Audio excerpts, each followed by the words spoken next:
امروز میخوام راجع به کسی باهاتون حرف بزنم که دست همه قاتلای سریالی رو از پشت بسته. خبرگزاری‌ها بهش لقب کثیف‌ترین مرد آمریکا رو دادن.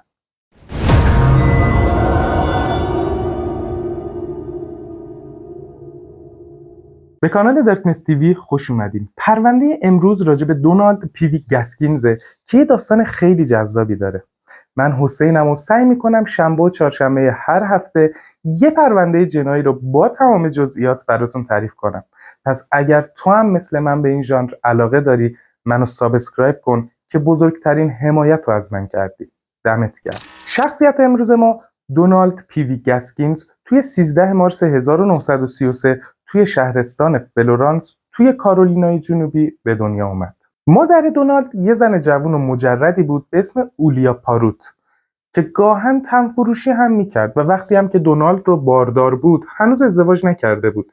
به خاطر همین اطرافیانش یه نگاه نسبتا بدی روش داشتن.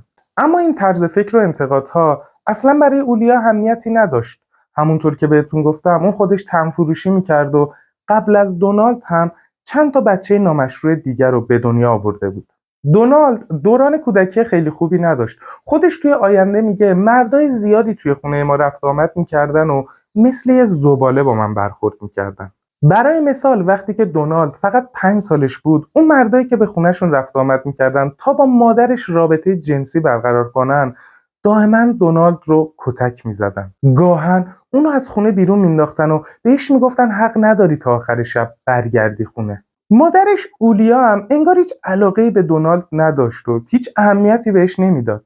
حتی گاهی اوقات اولیا به مردهایی که به خونه‌شون میومدن اجازه این رو میداد که با پسرش رابطه جنسی برقرار کنن.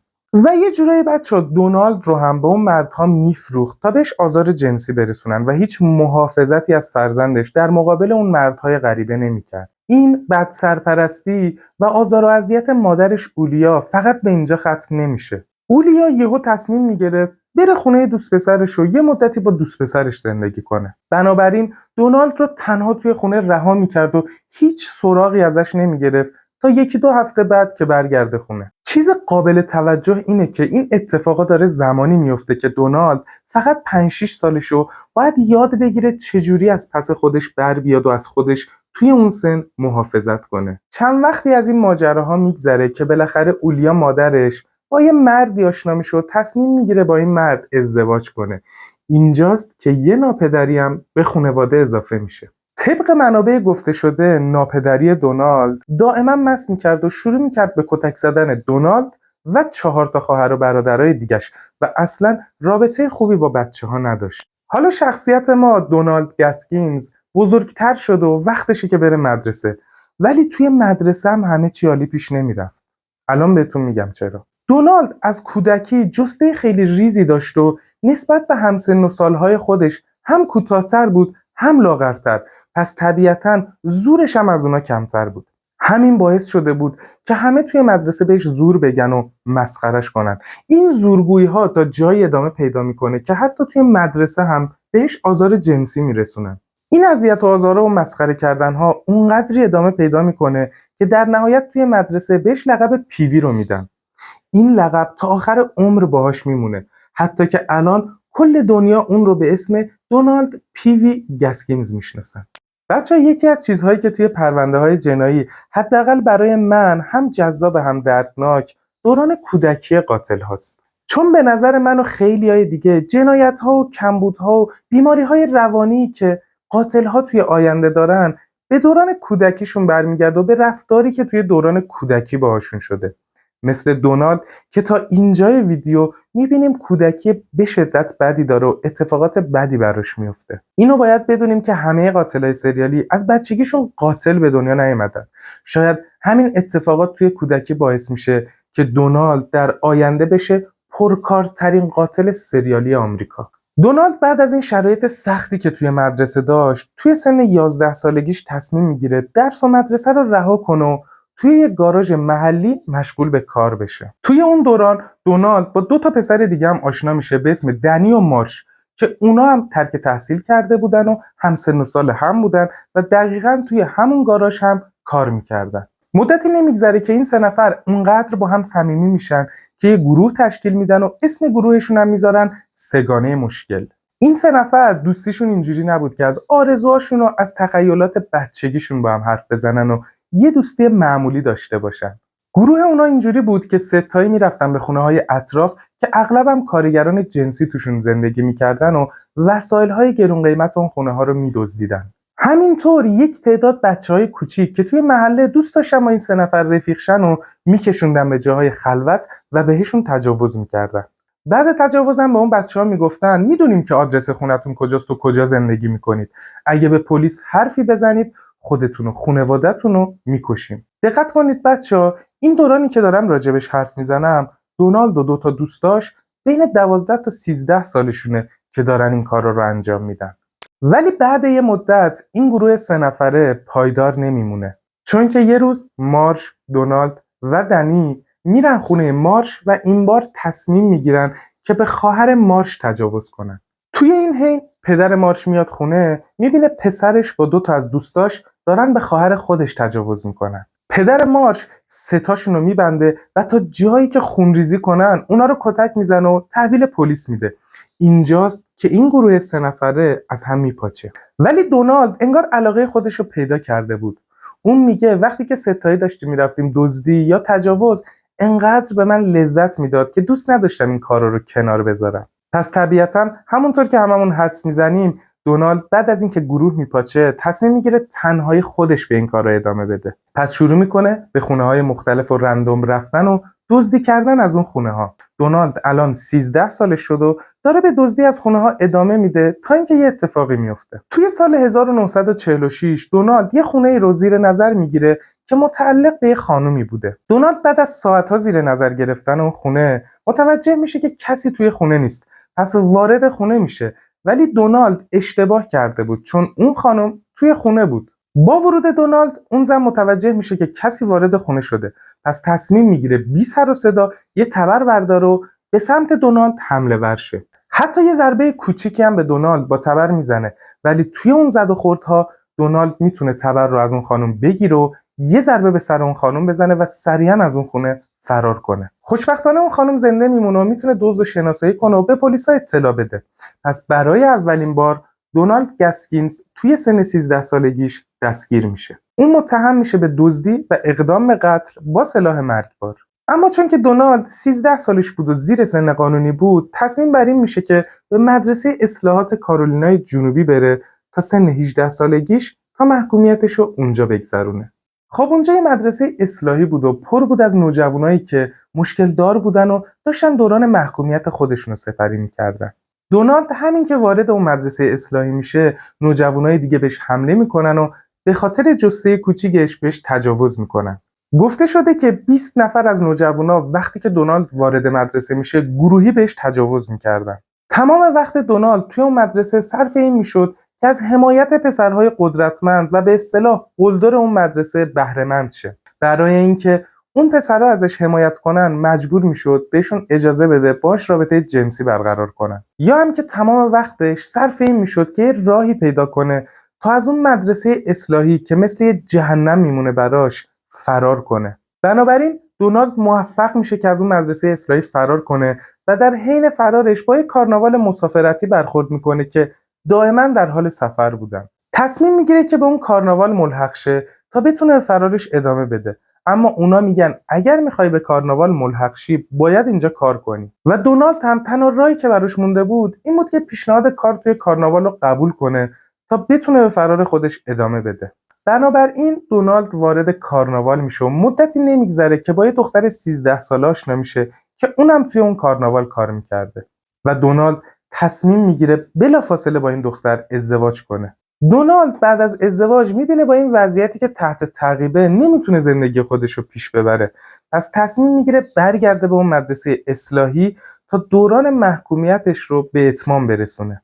اون با تمام سختی ها توی اون مدرسه اصلاحی میمونه تا در نهایت توی 13 مارس 1951 که تولد 18 سالگیش هم بوده محکومیتش تموم میشه و آزاد میشه. طبیعتاً بعد از آزادیش تصمیم میگیره که دنبال کار بگرده تا بتونه یه سر و سامونی به زندگیش بده، تا اینکه بالاخره میتونه یک کار توی مزرعه تنباکو برای خودش پیدا کنه. به نظر که همه چیز داشت خوب پیش میرفت. اون توی مزرعه کار میکرد، همونجا هم میخوابید.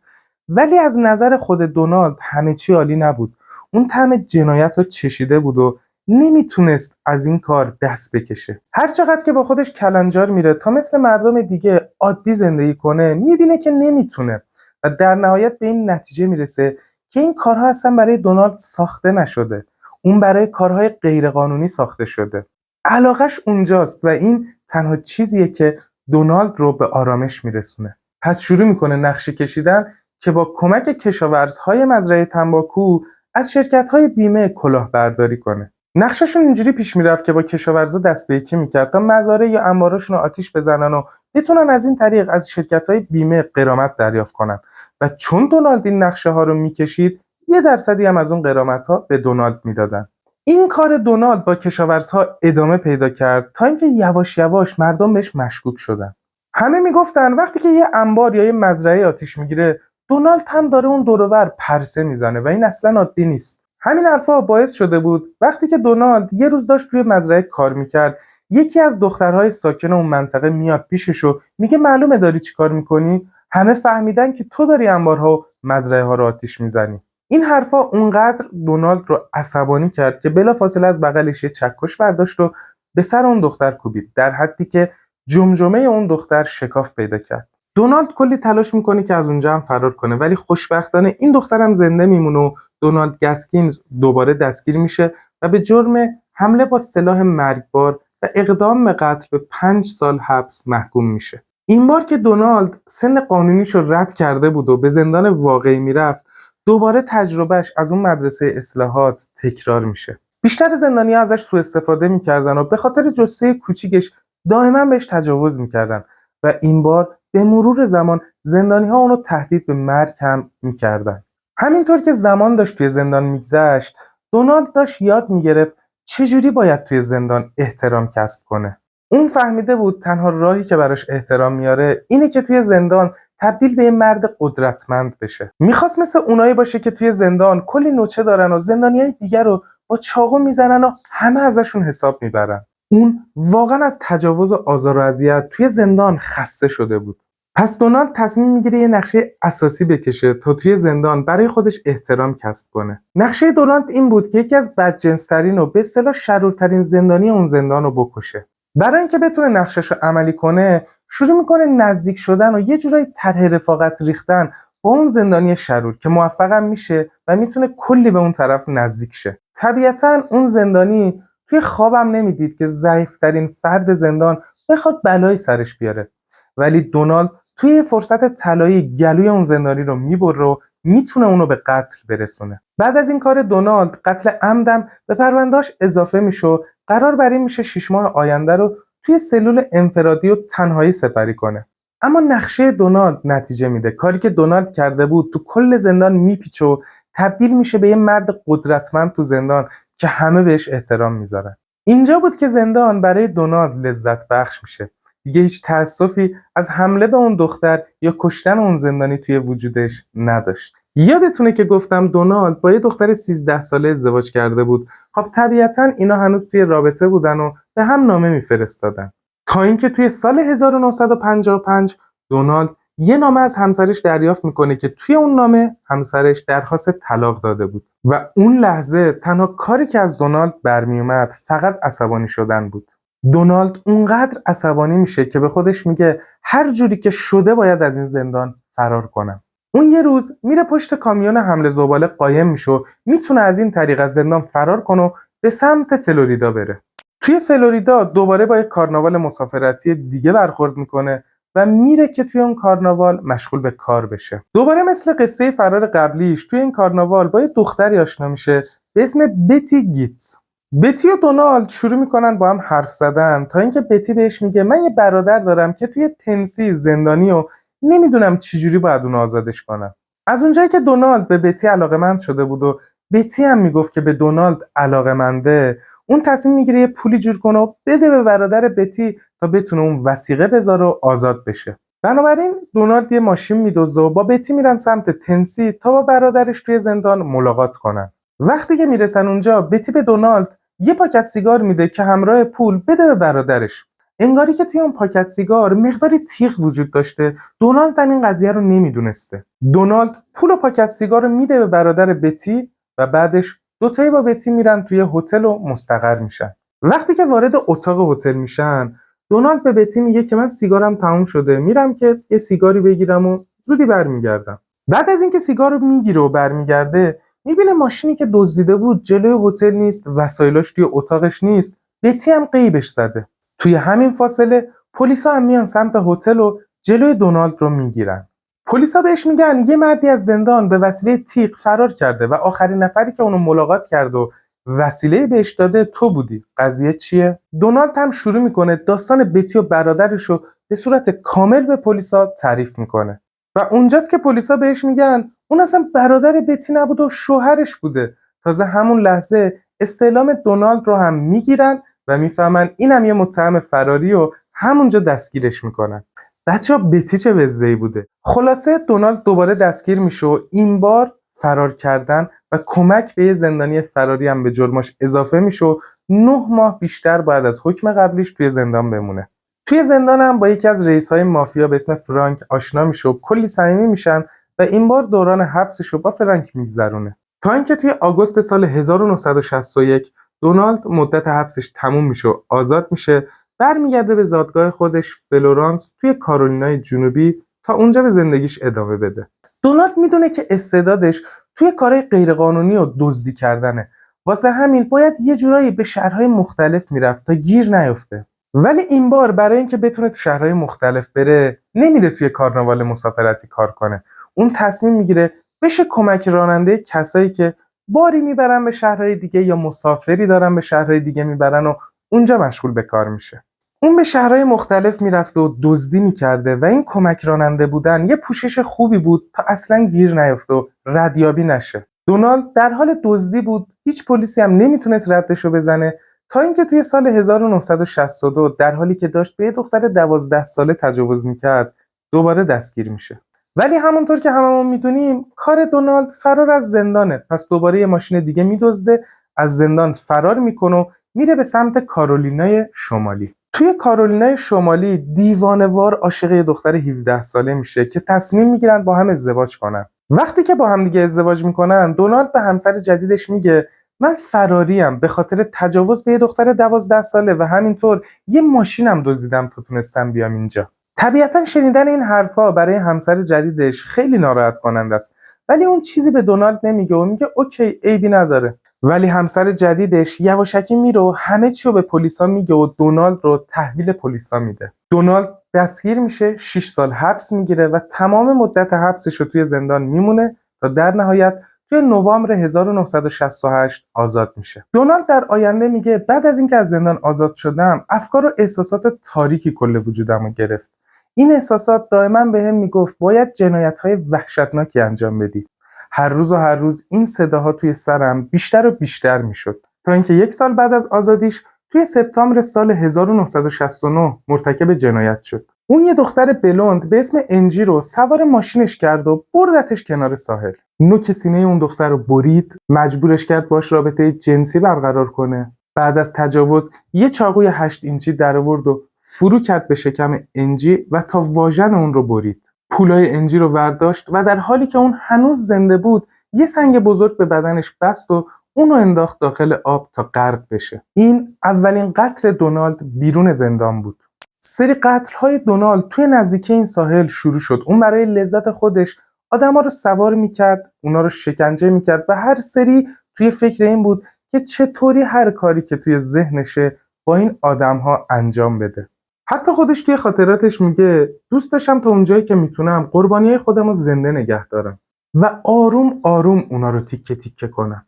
حتی بعضی وقتا میگه این تیکه ها رو یا خودم میخوردم یا قربانیامو مجبور میکردم که تیکه های بدن خودشون رو بخورن. خود دونالد یه اسم برای سری قتل هایی که کنار ساحل انجام میداد گذاشت به اسم کشتار ساحلی که تقریبا هر 6 هفته یک بار با وحشی ترین روش ها یه آدمی رو کنار ساحل میکشت یا اونو داخل آب مینداخت یا کنار ساحل دفنش میکرد. چون که دونالد هر کسی رو رندوم انتخاب میکرد و برای لذت اونا رو به قتل میرسوند و هر سری یک کار جدیدی با قربانیاش میکرد، پلیس نمیتونست این قتل‌ها رو به یه قاتل زنجیره‌ای مرتبط کنه. کلی زن و مرد داشتن کنار اون ساحل میمردن، هر بار به یه شکل جدید ولی وحشتناک و ترسناک. خود دونالد توی خاطراتش میگه من هر آخر هفته یه آدمی رو انتخاب میکردم و برای لذت خودم به قتل میرسوندم و هر سری چیزی که تو فکرم بود و دوست داشتم با اون آدم انجام بدم و انگیزه خاصی نداشتم.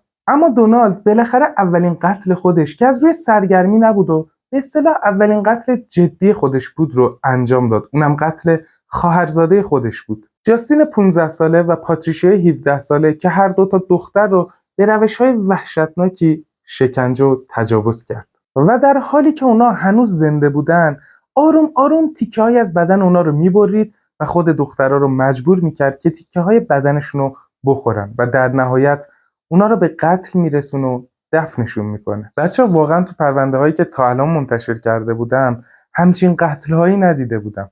بگذریم. دونالد بعد از این قتل دوباره به بزرگراه ساحلی برمیگرده و تا سال 1971 11 زن دیگر رو هم به قتل میرسونه. توی سال 1971 آنجی و ماریا قربانیای بعدی دونالد بودن که بچهای خودشون رو توی خونه تنها گذاشته بودن، به فلوریدا اومده بودن تا دنبال یک کار جدید بگردن. دونالد هر دوی اونا رو سوار میکنه، کنار ساحل میبره و در حالی که هنوز زنده بودن ارگانهای داخلی بدن اونا رو در میاره، در حدی که مردن توی اون لحظه آرزوی اون دوتا زن بوده. توی سال 1972 دونالد با یه دختری آشنا میشه به اسم کلاید که لزبیان بود و اعتیاد شدیدی به مواد مخدر داشت. چند ماه بعد توی 29 مارس کلاید یه شوخی با دونالد میکنه و میگه من از دونالد باردارم و میخوایم اسم بچه‌مون رو پیوی بذاریم. همون لقبی که دونالد توی مدرسه گرفته بود و ازش متنفر بود. طبیعتاً که دونالد اصلاً از این شوخی خوشش نمیاد. اون کلاید رو مسموم میکنه و جسدش رو پشت ملک خودش دفن میکنه. این ملکی که دونالد کلاید رو توش دفن میکنه قراره که در آینده تبدیل به قبرستان خصوصی دونالد بشه که یه ذره جلوتر بازم راجبش حرف میزنیم. قربانی بعدی دونالد توی جون همون سال کسی بود به اسم آن که از آتلانتا اومده بود و دونالد اونو 96 ساعت شکنجه میکنه.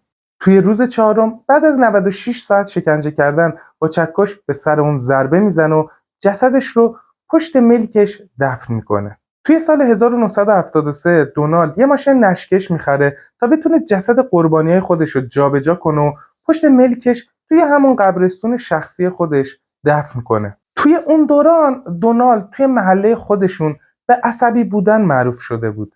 اما مردم نمیدونستن که اون انقدر خطرناکه. اونا فکر میکردن که اون از نظر روانی آشفته است و بیشتر وقتا سعی میکردن که زیاد دور و برش نباشن. اما بعضی هم بودن که اونو دوست داشتن و بعضی هم اونو دوست خودشون میدونستن. هنوز کسی نفهمیده بود که دونالد انقدر خطرناکه.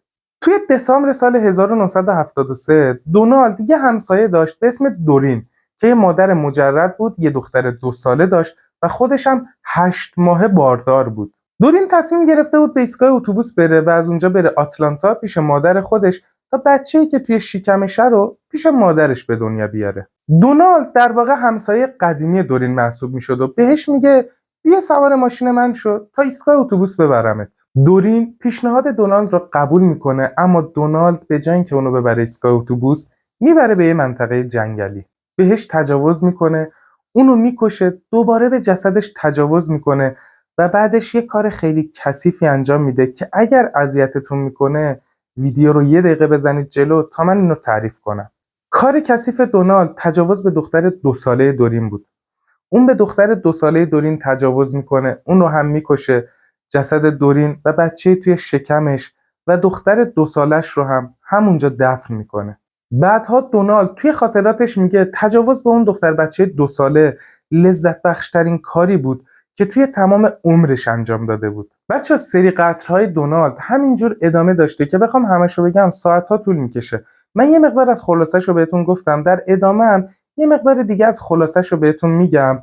فقط اینو بدونید که قتل‌هاش همینجور وحشیانه و ناجوانمردانه بود. دونالد همینجور به کشتن آدما ادامه داد تا سن 42 سالگیش. اون 5 سال بود این کار رو تنهایی انجام میداد به خاطر اینکه گیر نیفته. اما یه روز که در حال رانندگی توی بزرگراه بود، دید یه ون کنار جاده خراب شده و 3 تا سرنشین داره که دارن سعی میکنن اون ون رو درست کنن و نمیتونن.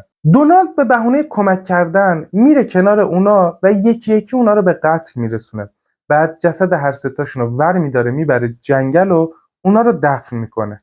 ولی اون موقع است که دونالد احساس میکنه به کمک یک کسی احتیاج داره تا بیاد و ون قربانی‌ها رو جابجا کنه. پس تصمیم میگیره با دوست قدیمی خودش والتر که اونم یه کلاهبردار بود تماس بگیره و ازش کمک بخواد. والتر میاد و اون ون رو به گاراژ میاره. دونالد بهش میگه بیا یه رنگ جدید به این ون بزنیم تا اونو بفروشیم. اونا هم یه رنگ جدید به ون میزنن و اون ون رو میفروشن. چند وقتی میگذره و دونالد 7 نفر دیگر رو به قتل میرسونه. دوباره به دوستش والتر زنگ میزنه، میگه این بار 7 نفر رو کشتم و میخوام که جسدشون رو دفن کنم. به کمک تو احتیاج دارم. دونالد به والتر میگه بیا بریم به ملک من، اونجا من یه قبرستان خصوصی برای خودم درست کردم تا این جنازه ها رو اونجا دفن کنیم. واقعا ملک دونالد تبدیل شده بود به یه قبرستان خصوصی بزرگ. چند وقتی میگذره که توی اکتبر سال 1975 دو تا پسر به اسم نایت و دنیس یه اشتباه مرتکب میشن. اونا دزدی میکردن و این بار گاراژ دونالد رو برای دزدی انتخاب کرده بودن و خبر نداشتن که این گاراژ متعلق به یه قاتل سریالیه. دونالد متوجه حضور این دوتا پسر میشه، اونا رو به قتل میرسونه و دوباره با دوستش والتر اونا رو میبره به قبرستان خصوصی خودش و اونا رو دفن میکنه. بعد از این قتل بود که پلیس ها به والتر مشکوک میشن و اونو دستگیر میکنن. وقتی که والتر بازجویی میشه میبینه تمام این قتل‌هایی که توی این سالها اتفاق افتاده داره به پای والتر نوشته میشه. پلیسا بهش میگن اگر چیزی میدونی یا شریک جرمی داری به ما معرفی کن. والتر هم به پلیسا میگه در ازای تخفیف روی جرم‌هام حاضرم همه چی رو بگم. پلیسا قبول میکنن و میگن اگه حرف بزنی جرمت کاهش پیدا میکنه. والتر شروع به حرف زدن میکنه، میگه دونالد دوست صمیمیش همه این افرادی که توی این سالها ناپدید شدن و به قتل رسونده. والتر حتی در ادامه میگه توی این 5 سال دونالد خیلی به من اعتماد داشت و حتی چند نفر رو پیش من به قتل رسونده. حتی اون به پلیسا میگه دونالد یه قبرستان خصوصی داره که یه سری از قربانیاش هم اونجا دفن کرده. حتی اگه شما بخواید حاضرم آدرس اون قبرستان خصوصی رو بهتون بدم. والتر ساعت‌ها به اعتراف ادامه میده و همه چی رو به پلیسا میگه. پلیسا هم تصمیم میگیرن حکم بازرسی خونه دونالد رو بگیرن. وقتی که خونه دونالد رو میگردن لباس یه زنی رو پیدا میکنن که توی لیست افراد گم شده قرار داشت و آخرین بار این لباس تنش بوده. پلیس دونالد رو دستگیر میکنه و بهش میگه راجع به اون قبرستان خصوصی ما همه چی رو میدونیم. یه شخصی هست که همه چی رو به ما لو داده. اونجاست که دونالد میفهمه تنها کسی که باهاش به اون قبرستان خصوصی اومده بود والتر بود و اون والتره که همه چی رو به پلیسا لو داده. پلیس به دونالد میگه بهتره که خودت ما رو به اونجا ببری و الکی مقاومت نکنی. دونالد هم بدون هیچ مقاومتی پلیسا رو ور میداره و میبره به قبرستان خصوصی خودش. توی 27 آوریل 1976 پلیس میتونه جنازه 8 نفر که دونالد توی ملک خودش دفن کرده بود و کشف کنه. دونالد و والتر هر دوشون به 8 قتل متهم شدن و بلافاصله دادگاه‌های اونا توی 24 می 1976 آغاز شد و 4 روز هم طول کشید. توی همون دوران دادگاه‌هاشون دونالد به قتل 7 نفر دیگه هم اعتراف کرد. دادگاه عالی اول به دونالد حکم اعدام داد ولی بعد از اعتراضاتش حکم اون رو به 7 بار حبس ابد تغییر دادن. شاید فکر کنید که این پرونده اینجا تموم میشه ولی نه، هنوز ادامه داره و یه چیز جذاب دیگه هم باقی مونده. توی سال 1978 یه اتفاقی میفته که حکم حبس ابد دونالد دوباره تغییر میکنه و به حکم اعدام برگردونده میشه. الان بهتون میگم چرا. توی اون دوران یه زندانی دیگه به اسم تاینر با دونالد همسلولی بود. تاینر یه معتاد 24 ساله اهل نیویورک بود.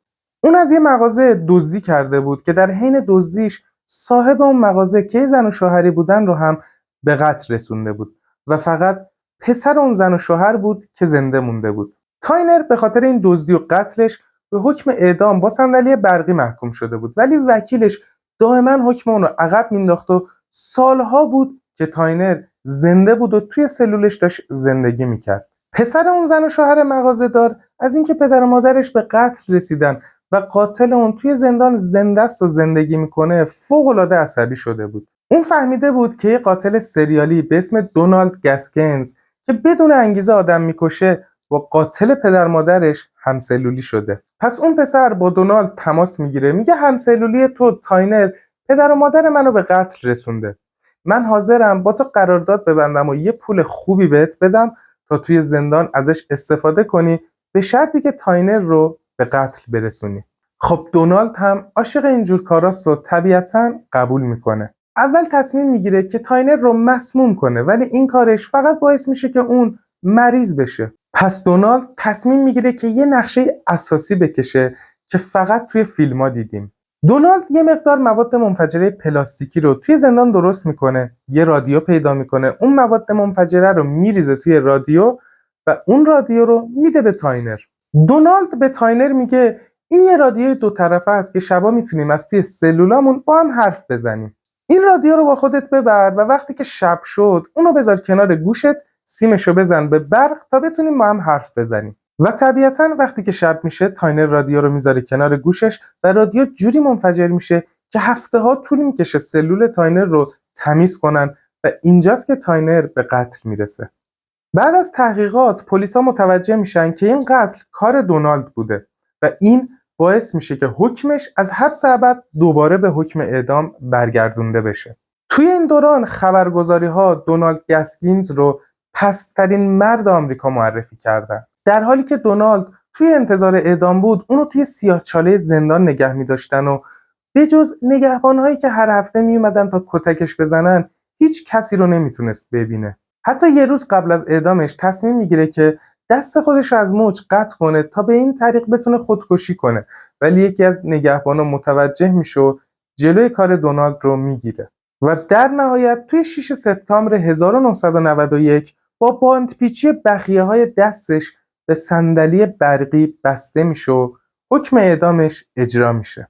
دونالد 2 سال آخر عمرش رو توی زندان با کمک یه نویسنده شروع به نوشتن زندگی نامه خودش میکنه که 2 سال بعد از مرگش اونو منتشر میکنن. توی این زندگی نامه‌اش اون ادعا کرده که 110 تا زن، مرد و کودک رو به قتل رسونده. همچنین به قتل دختر 13 ساله سناتور وقت ایالات کارولینای جنوبی هم توی این زندگی نامه‌اش اعتراف میکنه. بیشتر مقامات کارولینای جنوبی معتقدن که ادعای دونالد بر اینکه 110 نفر رو کشته خیلی ناچیزه و بعد از سالها معتقدن که اون بیشتر از 110 نفر رو به قتل رسونده. و اینجاست که پرونده دونالد پیوی گسکینز بسته میشه. خدای شما هم تو کامنت ها بگید کدوم قاتل رو میشناسید که از دونالد وحشی تر باشه. البته که من خودم یکی رو میشناسم که وایسادم توی آینده پروندهش رو براتون کاور کنم. اگه تا اینجای ویدیو با من همراه بودی خوشحال میشم که منو سابسکرایب کنی، چون اینجوری بزرگترین حمایت از من کردی. امیدوارم حالتون همیشه عالی و خفن باشه. تا یه اپیزود خفن دیگه، خدافظ.